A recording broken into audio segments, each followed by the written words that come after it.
باز لە گرنگی بەهێزبوونیەکەتی دەکەین لە بەغدا دەچینە لای ئاراز برادۆستی ئاراز جەلال برادۆستی کاندیدی ژمارە 28 لیستی 222 یەکێتی نیشتیمانی کوردستان. سڵاو لێت بێ کاک ئاراز، ئەم کاتەوە باش،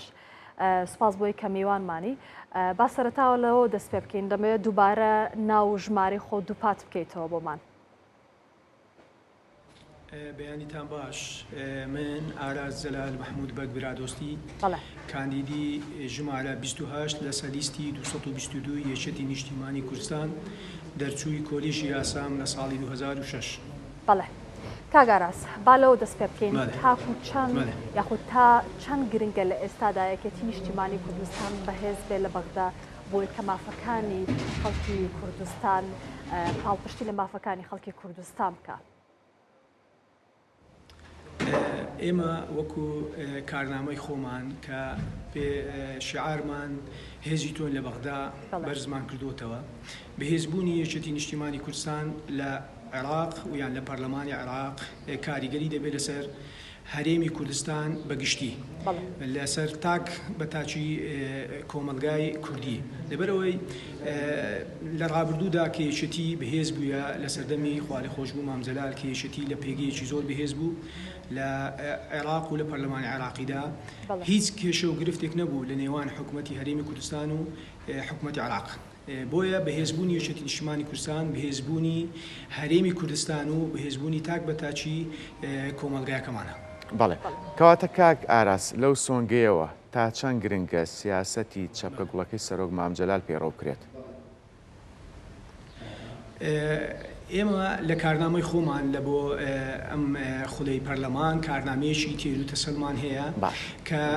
لە ئەساسەوە ئەمانەوێ بگەڕینەوە سەردەمی زێڕینی جەنابی سەرۆک مامجەلال بە سیاسەتی چەپکە گوڵەکەی مامجەلال کار بکەین لە پەرلەمانی عێراق ئەگەر متمانەی دەنگدەران و ئازیزانمان لە بازنەی هەولێر بەدەست هێنا. لەبەرەوەی کارنامەیەکی تێر و تەسەلمان هەیە لە هەموو بوارەکان و لە هەموو سێکتەرەکان دەگریتەوە، مەسەڵ لە سێکتەری دیفاع، لە سێکتەری تەندروستی، لە سێکتەری خوێندنی باڵا و لە سێکتەری پەروەردە، لە سێکتەری یاساکانی گاز و نەوت ئەبێ کاری لەسەر بکرێ بۆ پەسەندکردن و بنبەرکردنی ئەو کێشەوگیر و گرفتانەی کەوا هەیە لە نێوان حکوومەتی هەرێمی کوردستان و حکوومەتی فیدرال و چارەسەرکردنی بنبڕی یەکجارێکی کێشەکانی شایستە داراییەکان و بودجە و موچە لە میزانەکانی ساڵانە کە پێشکەش دەکرێت، چونکە یاسای بودجە ئەگەر یەکێتی بەهێز بێ لە یاسای بودجە ساڵانە دەتوانێت چەندین ماف و شایستە داراییەکان بۆ کۆمەلگایەکەمان بۆ هەرێمی کوردستان دابین بکات و سوود بگەینی تاک بە تاچی کۆمەلگایەکەمان لە سێکتەری دامەزراندنەوە بگرات تا سێکتەرەکانی تری خزمەتگوزاری دەتوانی لە ناو بودجەی عێراق ساڵانە تەزبیر بکرێت و هەرێمی کوردستان لێ سوودمەند بێ، هاوڵاتیانی هەرێمی کوردستان لێ سوودمەند بێن. بۆیە بەهێزبوونی یەکێتی بەهێزبوونی تاک بە تاچی کۆمەلگایەکەمانە. بەڵێ کاک ئاراز، لە ڕابردوودا هەر کێشەیەک دروست بوو بێ، کێشەی موچە بێ یاخود کێشەی نەوت بێ کە چەندین ساڵام کێشەیە هەبووە، سەرۆک باوڵ یەکەم کەس بۆ چوەتە بەغدا بۆ چارەسەرکردنی کێشەکان و چارەسەریشی کردووە. تا چەند گرنگە ئەو هاوڵاتیانە یاخود ئەو خەڵکانەی تر کە بە چاوەشەکاری لایەنەکانی دیکە ناتوانن ئەمە ببینن بۆی کە لە داهاتوودا بتوانێت کاری زیاتر بکە بۆ هاوڵاتیانی کوردستان. بۆیە ئێمە کە ڕوو دەکەین هاوڵاتیان دەڵێن هێزی تۆین لە بەغدا، ئەمە کە شعاری خۆمانە لە هەڵبژاردنە، بۆیە داوایان لێ دەکەین کەەوە هەموو متمانە و دەنگ بدەن وێ یەکێتی نیشتیمانی کوردستان، بەهێزبوونی یەکێتی نیشتیمانی کوردستان بەهێزبوونی تاک بە تاچی کۆمەلگایەکەمانە، بەهێزبوونی هەرێمی کوردستانە بۆ چارەسەرکردنی ئەو قەیران و کێشە و گرفتانەی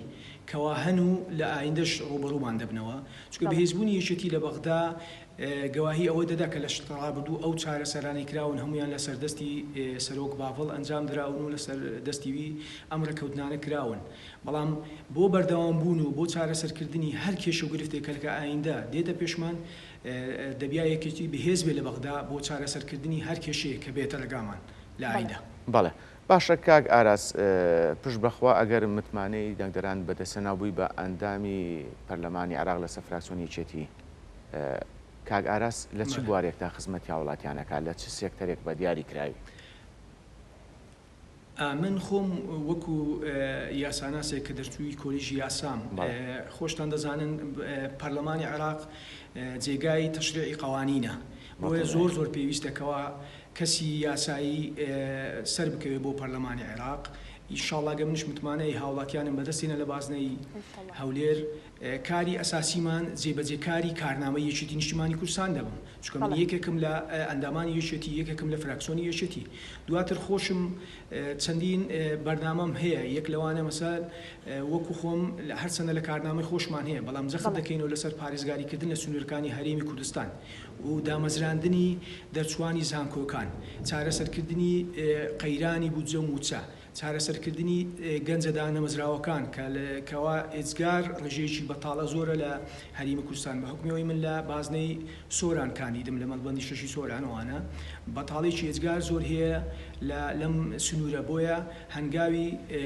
کارکردنم بەوە دەست پێ دەکەم کە بتوانین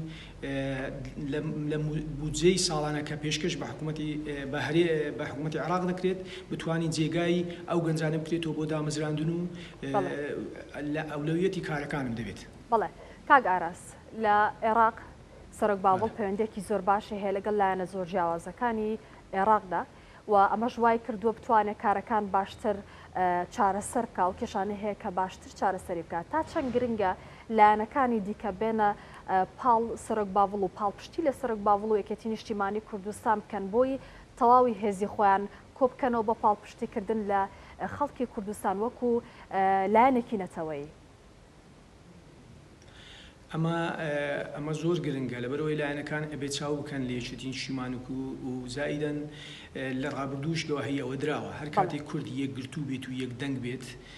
چەندین دەستکەوتمان بەدەست هێناوە و بێ کێشە و گرفت لە ساڵانی سەردەمی زێڕینی جەنابی سەرۆک مامجەلال کەوا تاکە بڕیار و کۆتایی لای جەنابی سەرۆک مامجەلال بوو لە بەغدا بۆیە هیچ کێشە و گرفتێک نەبوو بۆیە لەو پەیوەندیانە کە سەرۆک باوڵ خۆی هەیتی وەکو یەکێتی نیشتیمانی کوردستان کار ئاسانیی ئێجگار زۆرشی کردو بۆ فراکسیۆنی یەکێتی لە پەرلەمانی عێراق لە ڕابردوو و لە ئایندەش ئینشاڵڵا لەسەر هەمان سیاست دەبن چونکە دەوری سەرۆک باوڵ لەو پەیوەندیە کە هەیتی درێژە پێدەری ڕێبازەکەی جەنابی سەرۆک مامجەلالە لە حکوومەتی عێراقی فێدراڵ و هەموو برا عەرەبەکانیشمان ڕێز و تەقدیری پێگەی جەنابی سەرۆک باوڵ و یەکێتی نیشتیمانی کوردستان بەرز دەنەشخێن و لە هەموو ئاستەکان باز دەکەن کەوا هەر کێشە و گرفتێک هەبێ زۆر بە ئاسانی لەگە یەکێتی دەتوانین بیگەینە چارەسەر و گرفتەکان کۆتایی پێبێنن بۆیە هەموو لایەنەکان پێویستە هەمان سیاسەتی یەکێتی جێبەجێ بکەن لە پەرلەمانی عێراق و زایدەن هاوکار و هاودەنگ بن بۆ ئەوەی کە فراکسیۆنە کوردیەکان بتوانن لە ئایندە مافی کورد دەستەبەر بکەن و دەستور جێبەجێ بکرێت و مافی کورد پێشێل نەکرێت. بەڵێ کاک ئاراس ئێمە باسمان لە گرنگی بەهێزبوون یەکێتی کرد لە بەغداد کە بەغداد یەکلاکردنەوەی سەرجەم کێشەکانە لە نێوان عێراق و هەرێمی کوردستان یەکێتی نیشتیمانی کوردستان بەردەوام هەماهەنگی و پەیوەندی لەگەڵ لایەنە عێراقیەکانیش هەبووە بۆ ئەم قۆناغەش مەبەستم هەڵبژاردننی پەرلەمانی عێراق و دوای ئەوەش بەڵێ ئەنجومەنی نوێنەران چەند گرنگە کە هەماهەنگیمان لەگەڵ لایەنەکانی تری عێراقیشدا هەبێت بۆ ئەوەی داخۆشی زیاتر لە مافە ڕەواکانی هەرێمی کوردستان بکرێت لە چوارچێوەی دەستورە. ئێمە کورد زۆرینە نین لە پەرلەمانی عێراق لە هیچ سەردەمێکدا بۆیە بە تەنیا ئێمە وەکو کورد بڵێن هەموو کار تەنها خۆمان ئەنجامی دەن ناتوانین بۆشمە بەستەکەم ئەوە بوو کاگاراس بەڵێ بەڵێ لایەنە عەرەبیەکان ئەگەر هەماهەنگ نەبن و هاودەنگ نەبن لەگەڵ مافی کووردە بۆیە ناتوانین هیچ چارەسەرێک بدۆزینەوە لە نێوان هەرێمی کوردستان و حکوومەتی عێراقی فێدراڵ. ئەمە سیاسەتی حەکیمانی یەکێتی نیشتیمانی کوردستانە کە هیچ کاتێک لەگەڵ ئەوەدانە بووە کەوا دوور بکەوینەوە لە ئەو پەیوەندی درێژخانی هەبووە لە نێوان لایەنە سیاسەکان و لایەنە سیاسەکانی عەرەب بۆیە هەماهەنگی و پێکەوە کارکردن چارەسەرەکان بەدی دێن لە ئایندە لە پەرلەمانی عێراقی فێدراڵ هەماهەنگیشی پتە هەیە بە تایبەتی لە ناو فراکسیۆنی یەکێتی لە ڕابردوو لە ئایندەش بە هەمان سیستەم کار دەکەین و بە هەمان پلانی ڕابردووی جەنابی سەرۆک باوڵ کار دەکەین لە پەرلەمانی عێراق. بەڵێ کاک ئاراس هەمیشە لە هەموو وڵاتێکە پێویستە هێزێک هەبێت کە جیاوازی نەکات لە تەواوی ئەو نەتەوانی کە لەو شوێنەدا لە وڵاتەدا دەژین و لە کوردستانیشا بەتایبەت لە شاری کەرکووک چەندین نەتەوەی جیاواز دەژین و لە ڕابردوودا لانی کورد یاخود نەتەوەی کورد پەراوێز خراپبوو و کار بۆ چەندین نەتەوەی تر دەکراو و کورد پەراوێز خراپبوو هەر کات دەچیتە شارەکۆ ئەمە دەبینی بەڵام ئێستا یەکێتی نیشتیمانی کوردستان کە پارێزگاری کەرکووک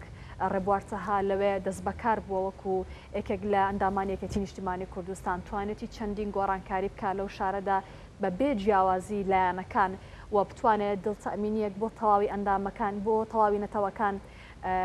دەستەبەر بکە و لە تەواوی ناوچە عەرەبیەکانی تر لە شارەکانی تر دەنگدراو بە یەکێتی نیشتیمانی کوردستان و ئەمەیان بینیوە کەواتە ئەوە دەرخەری ئەوە نییە کە یەکێتی نیشتیمانی کوردستان بە بێ جیاوازی خزمەتی تەواوی نەتەوەکانەکە بەدڵنیاییەوە نمونەی کەرکووک نمونەیەکی زیندی و لە پێش چاومانە هەموو نەتەوەکانی تر خۆیان لە لێدوانەکانیان ئاماژە پێ دەکەن نمونەی کەرکووک یەکێتی هەمان سیاسەتی دەیەوێت لە پەرلەمانی عێراقش جێبەجێ بکات ئەو کارکردنەی کە لە کەرکووک دەکات بەو دڵفراوانیە و بەو هاوبەشیکردن بەلایەنەکان بە هەموو پێکاتەکان و ڕێزگرتن لە هەموو پێکاتەکان ئاوەدانکردنەوە لە هەموو سێکتەرەکان دەستی پێکردووە یەکێتی بە هەمان سیاسەتی کەوا لە کەرکووک پەیڕەوی دەکا کە سیاسەتی چەپکەگوڵەکەی مام جەلالە دەیەوێت لە پەرلەمانی ئایندەی عێراقش بە هەمان سیاست کار بکات و مافی گشت پێکاتەکان دەستەبەر بکات و مافیان پێشێل نەکرێت و ئاوەدانیش بەو شێوەی کە ئێستا لە کەرکووک هەیە لە هەموو هەرێمی کوردستانیش پەلە پێ بدرێت و ئاوەدانی بەردەوام بێت. بەڵێ کاک ئاراز من دوا پرسیارت ئاراستاکەم ئەرگ نەبێگە بە کورتی وەڵام بیتۆ لەبەرەوەی کاتمان نەماوە پرۆسەی بانگەشە بۆلیسی 222 یەکێتی نیشتیمانی کوردستان لە سنووری سوێران چۆن بەڕێوە ئەچێت و دواتریش ئەگەر ژمارەی خۆت بڵیتەوە بۆ بینەران بڵێ. بەنسبەت بانگەشە ئەمجارە گروتینێکی ئێجگار زۆر هەیە لە ناو گشتین و توێژەکان بە تایبەتی لە گەنجان و لە ژنان بۆ لیستی 222 یەکێتی نیشتیمانی کوردستان و یەکێتیش پەیڕۆ ینی سیستەمێکی وای دامەزراندووە ئەمجارە بۆ دەنگدان زۆرترین دەنگ بەدەست بهێنێت و زۆرترین کاندید بەسەر بخا بۆ پەرلەمانی ئایندە لە عێراق و بۆ چارەسەرکردنی کێشە و گرفتەکان گروتینێکی ئێجگار زۆر هەیە لە ناو گشتین و توێژەکان. من خۆشم کاندیدم ژمارە 28 لە سەلیستی 222 یەکێتی نیشتیمانی کوردستان ئەگەر متمانەی دەنگدەرانی ئازیزم بەدەستێنا جێبەجێکاری کارنامە یەکێتی نیشتیمانی کوردستان دەبم لە ئایندە لە بەغدا.